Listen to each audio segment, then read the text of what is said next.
दोस्तों, अगर आपका किसी भी बैंक में अकाउंट है तो आरबीआई की तरफ से 1 जनवरी 2025 के बाद में आपके बैंक अकाउंट के ऊपर एक्शन लिया जा सकता है, वो बंद हो सकता है। क्योंकि दोस्तों आरबीआई ने एक नोटिफिकेशन जारी किया है जिसमें कि उन्होंने बताया है कि अगर आपके बैंक अकाउंट में कोई भी कमी पाई जाती है, कोई भी आपने ऐसे मिस्टेक की है, तो आपका बैंक अकाउंट बंद कर दिया जाएगा, उसके ऊपर एक्शन लिया जाएगा। तो दोस्तों इस वीडियो में मैं आपको बताने वाला हूं कि इस नोटिफिकेशन में जो 4 पॉइंट्स बताए गए हैं, तो कौन कौन सी कमियां जो बताई गई हैं, जो कि मिस्टेक्स आपको अपने बैंक अकाउंट में नहीं करनी है, तो उसकी पूरी जानकारी इस वीडियो में मैं आपको देने वाला हूं। तो इसलिए वीडियो को लास्ट तक जरूर देखिएगा। लेकिन उससे पहले मेरी आपसे एक छोटी सी रिक्वेस्ट है कि इस वीडियो को एक लाइक और चैनल को सब्सक्राइब कर दीजिएगा। दोस्तों आरबीआई ने ये जो नोटिफिकेशन जारी किया है, इसमें जो भी 4 पॉइंट्स बताए गए हैं, पहले मैं आपको शॉर्ट में बता देता हूं, उसके बाद मैं आपको इन्हें डिटेल में बताऊंगा। दोस्तों पहला पॉइंट ये है कि अगर आपने अपने बैंक अकाउंट में 1 साल से कोई भी ट्रांजैक्शन नहीं की है, ना ही उसमें कोई पैसा जमा करवाया है, ना ही उसमें से कोई पैसा निकाला है, तो ऐसे में आपके बैंक अकाउंट के अगेंस्ट आरबीआई एक्शन ले सकता है। क्योंकि दोस्तों आरबीआई ने बहुत सारे ऐसे बैंक अकाउंट्स देखे हैं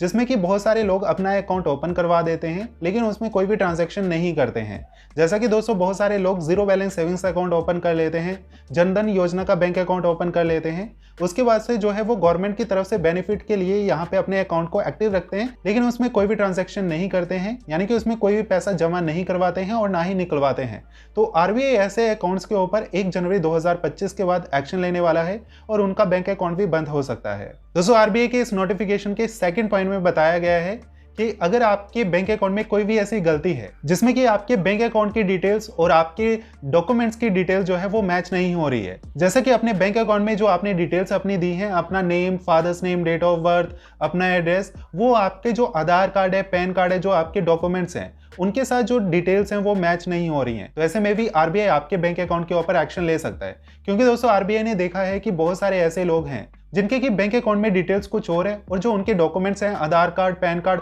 उसमें जो रियल पर्सन की डिटेल्स हैं वो उससे मैच नहीं है। तो इसी के चलते बैंक्स में बहुत सारे ऐसे फ्रॉड केसेस भी देखने को मिले हैं आरबीआई को। तो इसीलिए आरबीआई ऐसे बैंक अकाउंट्स के ऊपर 1 जनवरी 2025 के बाद एक्शन लेने वाला है और उन अकाउंट को बंद करने वाला है। लेकिन दोस्तों अगर आपने ऐसी कोई मिस्टेक कर दी है, यानी कि आपके बैंक अकाउंट में आपकी डिटेल्स कुछ और है, डॉक्यूमेंट्स में कुछ और है, तो आपको अपने बैंक अकाउंट में अपने डॉक्यूमेंट्स को जो है अपडेट कर लेना है, यानी कि अपनी केवाईसी करवा के अपडेट कर लेना है, जिससे कि आपके डॉक्यूमेंट्स की और आपके बैंक अकाउंट की डिटेल्स जो है वो मैच हो। उससे जो है आपको हर जगह बेनिफिट भी मिलता है, जैसा कि अगर आप डीबीटी लिंक करना चाहते हैं अपने बैंक अकाउंट के साथ तो आप ऑनलाइन ही कर सकते हैं अगर आपके डॉक्यूमेंट एंड बैंक अकाउंट की डिटेल्स मैच करती हैं। दोस्तों थर्ड पॉइंट है यहाँ पे कि आपके बैंक अकाउंट में लिमिट से ज्यादा पैसा नहीं होना चाहिए। अगर किसी के भी बैंक अकाउंट में लिमिट से ज्यादा पैसा है तो आरबीआई उन अकाउंट्स के ऊपर भी एक्शन लेगा। क्योंकि दोस्तों बहुत सारे ऐसे बैंक अकाउंट्स हैं जिसमें कि आरबीआई देख रहा है कि पैसा तो आ रहा है लेकिन उन अकाउंट से कोई भी पैसा निकलवा नहीं रहा है, तो वो खाताधारक पैसे क्यों नहीं निकलवा रहे, इसके ऊपर भी आरबीआई जो है वो एक्शन लेगा। इस चीज की जानकारी आरबीआई लेगा। उसी के साथ दोस्तों बहुत सारे स्टूडेंट्स जो है वो स्कॉलरशिप के लिए अप्लाई करते हैं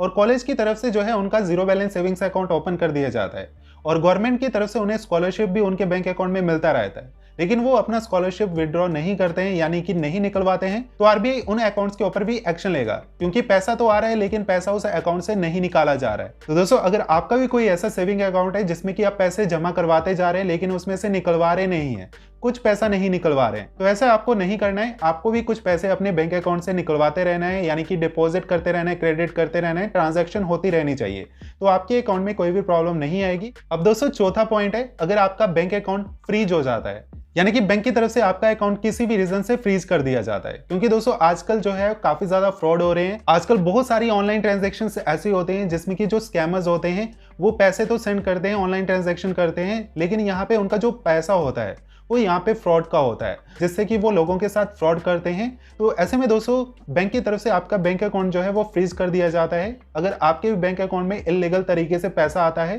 तो अगर आप अपने बैंक अकाउंट को अनफ्रीज करने नहीं जाते हैं, यानी कि कोई भी अपडेट आप बैंक में जाके नहीं देते हैं कि आपका अकाउंट जो है वो फ्रीज हो गया है, उसे अनफ्रीज कर दीजिए। अगर आप 1 साल तक नहीं जाते हैं, यानी कि आपको कोई फर्क नहीं पड़ता है कि आपका अकाउंट फ्रीज हो गया है, तो ऐसे में जो है बैंक की तरफ से आपका अकाउंट जो है वो बंद कर दिया जाएगा, यानी कि आरबीआई जो है उसके ऊपर एक्शन लेगा और आपका बैंक अकाउंट 1 जनवरी 2025 के बाद बंद भी हो सकता है। क्योंकि दोस्तों आरबीआई ने ये परमिशन दे दी है बैंक्स को कि अगर कोई भी खाता धारक जो है वो अपने बैंक अकाउंट को अपडेट नहीं करता है, केवाईसी नहीं करता है, तो ऐसे में उनका बैंक अकाउंट ही बंद कर दिया जाए। तो दोस्तों आरबीआई ने ये नोटिफिकेशन रिलीज किया है। दोस्तों चलिए अब डिटेल में जानते हैं जो आरबीआई ने नोटिफिकेशन जारी किया है। आप देख सकते हैं कि आरबीआई ने ये नोटिफिकेशन जारी किया है, inoperative accounts unclaimed deposits in banks. यहाँ पे आप नीचे स्क्रॉल डाउन करेंगे तो यहाँ पे आपको बताया गया है कि किन बैंक्स के लिए यहाँ पे ये नोटिस जारी किया गया है। आप इस नोटिफिकेशन को हिंदी में भी पढ़ सकते हैं और इंग्लिश में भी पढ़ सकते हैं। इसका पीडीएफ फाइल मैं आपको डिस्क्रिप्शन में दे दूंगा। अब दोस्तों यहाँ पे आप देख सकते हैं सभी वाणिज्यिक बैंक, दोस्तों यानी कि जितने भी ऑल कमर्शियल बैंक्स हैं उन बैंक्स में अगर आपका अकाउंट है तो आपके लिए ये रूल्स हैं, ये पॉइंट्स हैं। दोस्तों कमर्शियल बैंक्स में एसबीआई, एचडीएफसी, आईसीआई, ये सारे बैंक्स आ जाते हैं, यानी कि जितने भी बड़े बड़े बैंक्स हैं वो कमर्शियल बैंक्स में आ जाते हैं। तो यहाँ पे जो है अगर आपका कमर्शियल बैंक में अकाउंट है तो ये सारे रूल्स जो है वो आपके बैंक अकाउंट पे फॉलो होंगे। एंड उसी के साथ यहाँ पे बताया गया है एक्सक्लूडिंग रीजनल रूरल बैंक्स, यानी कि जितने भी क्षेत्रीय ग्रामीण बैंक है जो कि गांव में छोटे मोटे बैंक्स होते हैं उनमें आपका अकाउंट है तो यहाँ पे उन पे ये रूल्स फॉलो नहीं होंगे। और दोस्तों आप यहाँ पे देख सकते हैं बैंकों में निष्क्रिय खाते, आधावी जमा राशि। अब दोस्तों यहाँ पे आप इसे इंग्लिश में भी देख सकते हैं, inoperative accounts unclaimed deposits in banks, यानी कि जो भी निष्क्रिय खाते हैं और जो भी ऐसे अकाउंट्स हैं जिसमें कि पैसे डिपॉजिट हुए हैं लेकिन कोई भी क्लेम नहीं किया गया है तो उनके लिए ये नोटिस जारी किया गया है। सबसे पहला जो पॉइंट है वो आप यहाँ पे देख सकते हैं, यहाँ आप देख सकते हैं लिखा हुआ है इसमें बैंकों से अन्य बातों के अलावा बैंकों से ये भी अपेक्षित है कि वह ऐसे खातों जमा राशियों की वार्षिक समीक्षा करें जिनमें 1 वर्ष से अधिक समय से ग्राहक द्वारा कोई लेन देन नहीं हुआ है, यानी कि जिन भी खातों में 1 साल से ज्यादा समय हो चुका है उसमें कोई भी लेन देन नहीं हुआ है। छात्रवृत्ति राशि और यहाँ सरकारी योजनाओं के तहत प्रत्यक्ष लाभ अंतरण डीबीटी, इलेक्ट्रॉनिक लाभ अंतरण ईवीटी जमा करने के लिए खोले गए खातों को कोर बैंकिंग समाधान से अलग करें, यानी कि जो भी स्कॉलरशिप के लिए या फिर सरकारी योजनाओं के लाभ के लिए जो भी बैंक अकाउंट खोले गए हैं जिनमें कि डीबीटी लिंक है तो ऐसे बैंक अकाउंट को भी यहाँ पे चेक किया जाए ताकि ऐसे खातों के निष्क्रिय हो जाने पर भी डीबीटी जमा करने में सुविधा हो।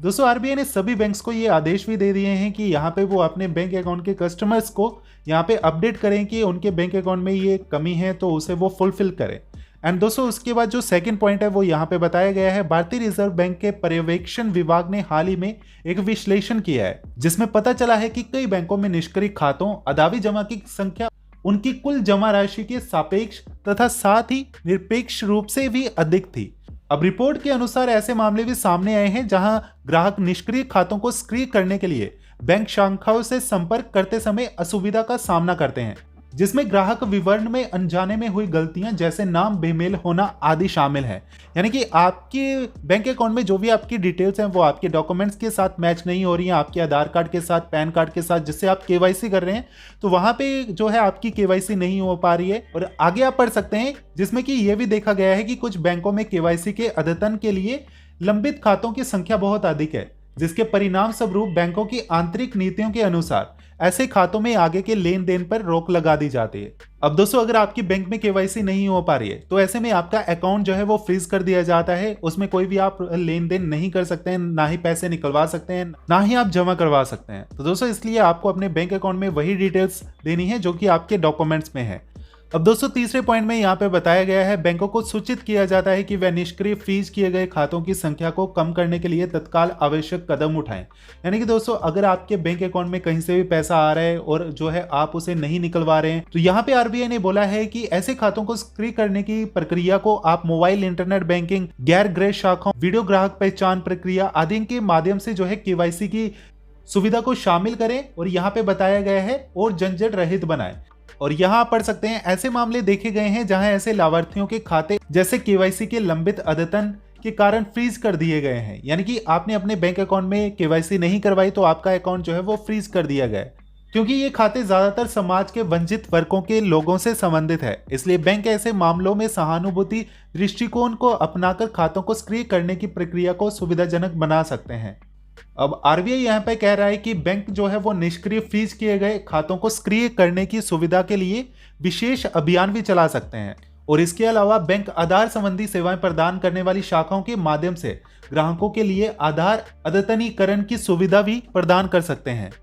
SLBC को अलग से निर्देश भी दिए गए हैं आरबीआई की तरफ से कि वह अपने अपने अधिकार क्षेत्र में स्थिति की सक्रिय निगरानी करें ताकि ग्राहकों की असुविधा को न्यूनतम किया जा सके। अब दोस्तों यहाँ पे ये सारे जो रूल्स लाए जा रहे हैं ये यहाँ पे एक कस्टमर के लिए लाए जा रहे हैं ताकि उनको कोई भी असुविधा का सामना ना करना पड़े। उसी के साथ दोस्तों लास्ट पॉइंट आप देख सकते हैं कि निष्क्रिय फ्रीज किए गए खातों में कमी लाने में हुई प्रगति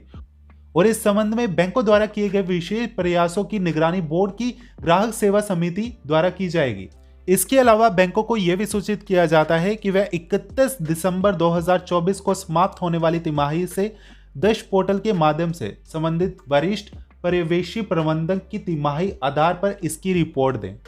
अब दोस्तों आप यहाँ पे डेट देख सकते हैं 31 दिसंबर 2024 यानी कि 1 जनवरी 2025 से आपके बैंक अकाउंट में अगर कोई भी कमी पाई जाती है, कोई भी आपने गलती की है तो आपके बैंक अकाउंट में एक्शन लिया जा सकता है आरबीआई की तरफ से। तो दोस्तों ये नोटिफिकेशन जारी किया गया है आरबीआई की तरफ से। अगर आपके भी बैंक अकाउंट में इनमें से कोई कमी है, कोई मिस्टेक आपने कर दी है गलती से, तो आपको जरूर से उसे ठीक कर लेना है, तो आपके बैंक अकाउंट में आपको कोई भी प्रॉब्लम नहीं आएगी। एंड दोस्तों लास्ट में यहाँ पे मैं आपको बता दूं कि अगर आपका अकाउंट एक बैंक से ज्यादा बैंक्स में है तो आपको एक से ज्यादा बैंक अकाउंट नहीं रखने हैं। अगर आपको जरूरत है तो आप यहाँ पे 2 बैंक्स को रख सकते हैं, क्योंकि दोस्तों अगर आप अपने ज्यादा बैंक अकाउंट ओपन कर लेते हैं तो आपके साथ फ्रॉड हो सकता है। स्कैमर्स जो है आपके बैंक अकाउंट में यहाँ पे पैसे डिपॉजिट कर देते हैं। बहुत सारे ऐसे फ्रॉड केस देखने को मिले हैं। तो दोस्तों इसलिए आपको भी जरूरत से ज्यादा जो है अपने बैंक अकाउंट ओपन नहीं करने हैं। तो दोस्तों आई होप कि ये वीडियो आपको अच्छी लगी होगी। वीडियो अच्छी लगी हो तो इस वीडियो को जरूर से लाइक कीजिएगा और ज्यादा से ज्यादा इस वीडियो को शेयर कीजिएगा अपने दोस्तों के साथ, फैमिली मेंबर्स के साथ,